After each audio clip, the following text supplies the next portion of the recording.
It really started with that 2035 setting.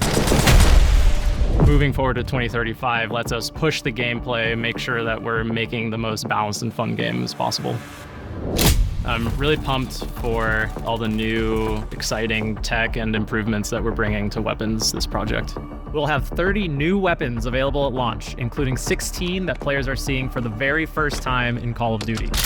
It's always about finding the right balance of something brand new as well as delving into some of our past experiences. So we're always looking at other Black Ops games and trying to pick out little nuggets, weapons that people have really loved and maybe haven't seen in a long time, as well as some of those that keep coming back, but they're better than ever.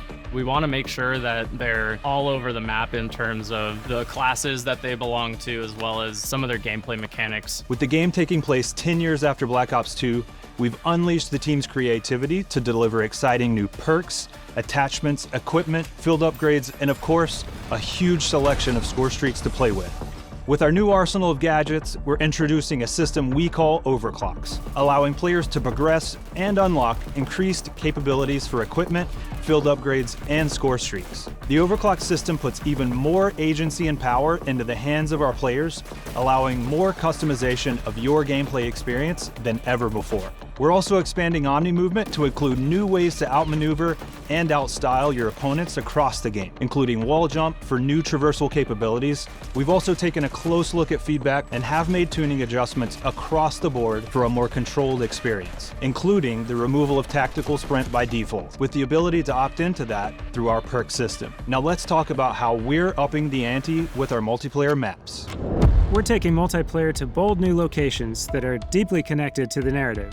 You'll fight through covert guild facilities in Japan, revisit David Mason's childhood cabin in the Alaskan wilderness, infiltrate a remote tundra installation, and clash across a high-tech solar array in the Australian outback.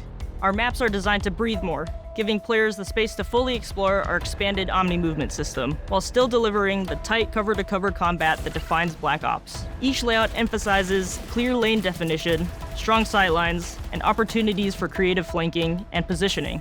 Whether you're a run-and-gun player, a tactical defender, or someone who thrives on movement and momentum, there's something here for you to learn, adapt to, and dominate.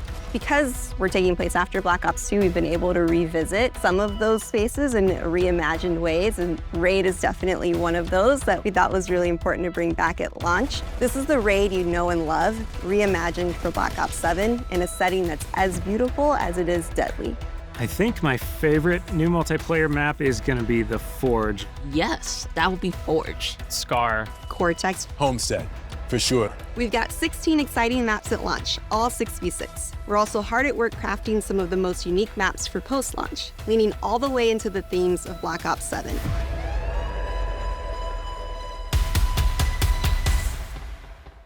We're also delivering new large-scale maps, paired with an all-new mode to the series. One of our new modes at launch is Skirmish, a large-scale experience where teams battle it out to complete objectives. It is a big 20 versus 20 size map, but adding wingsuit into multiplayer changes the dynamics of it compared to just like a core 6v6 mode. This allows you to have not only a bigger play space, but also more objectives going on. A squad captures an objective, they could basically wingsuit across the map to capture the next objective. One of my favorite things about Skirmish is that no one match feels the same. This is a multiplayer experience designed to surprise you, built with intention, shaped by experience, and driven by the variety that keeps players coming back. Stay tuned later this year for more details at our full multiplayer reveal at Call of Duty Next. And of course, you'll be able to get hands-on in the open beta. Now, let's dive into all the new ways you'll be rewarded through our global systems. For the first time ever in a Call of Duty, we have a connected campaign. All the great XP, progression, challenge systems you know and love from multiplayer zombies and Warzone will be in co-op campaign.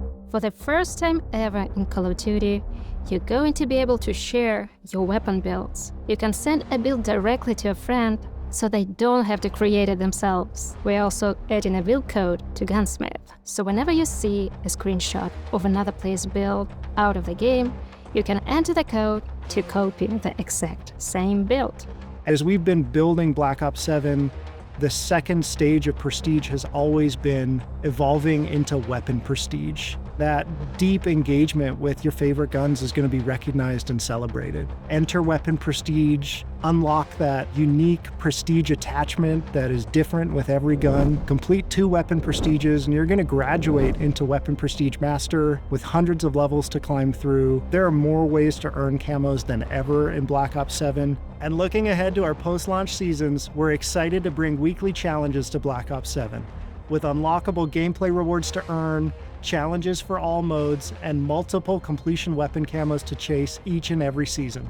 We'll have a lot more to talk about on progression and global systems later this year, but for now, let's take a look at how we're leaping forward in time to 2035 with our HUD and UI.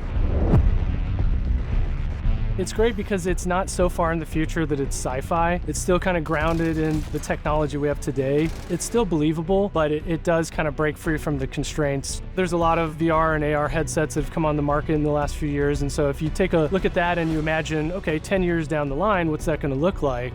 And what's that going to do for soldiers, and then how does that translate back to a video game, and how can we give that kind of experience to our players? It's called Cerebral Link, and it's what connects all of our players. It can be a variety of things: audio, visual, handheld. It's this distributed network that goes through all the gear that the players will have. It feels like it's being pumped through, whether it's a message or the mini-map or the ammo widget. It's got this consistent look and feel, and I think it, more so than ever, is going to feel like a cohesive and immersive experience for our players. Accessibility is important because it brings in new players, it strengthens our community, it helps us form new connections, form new bonds, new friendships. One of the main things that I focused on was the center dot that you see in first-person games is usually the go-to fix for motion sickness. I started trying to figure out how we can build upon it and find other ways to reduce motion sickness for our players. We'll have more details about this and other new features as we get closer to launch. We get the opportunity to mess with some cool future or high-tech technology that we're putting on full display throughout the entire game. To highlight just a few, we got next-level GPU particles and vector fields, volumetric fluid simulation, and dynamic surface deformation. But what does all that tech speak mean for you? Snow that gets trampled when you step in it, fog that parts and swirls when you run through it, and truly epic explosions